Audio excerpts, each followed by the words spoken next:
Welcome to the banker lamp. Please enjoy the video. You begin immediately by making the environment favorable. Join a private or empty server so you control spawns. This reduces interference and lag. Once in, equip your default gloves and check collision and tool pickup settings so items register correctly. Move straight to the map's item spawn point where rare gloves appear. While you position yourself, keep an eye on other players and server messages. They often hint when a special drop spawns. Once positioned, execute the precise trigger sequence that unlocks the paint glove spawn. Perform the specific emote, then jump, and immediately follow with an attack. Timing matters. You need inputs in half to 1 second windows to activate the hidden spawn logic. If timing proves unreliable, use an allowed local macro or practice the sequence until it's muscle memory.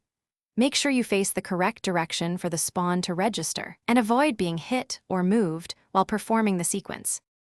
After the spawn triggers, move quickly and pick up the paint glove. Rare items despawn fast, often within 10 to 20 seconds. Once you have it, lock it into your inventory or equip it to prevent loss on death. If the spawn doesn't appear, reset by leaving the area or rejoining the server and repeat the exact sequence. Small timing or latency differences often cause failures. If it still never appears, report the issue to moderators. Server lag or rules can block the only way to obtain it. Thanks for watching. If this was helpful, leave a like and consider subscribing. See you next time.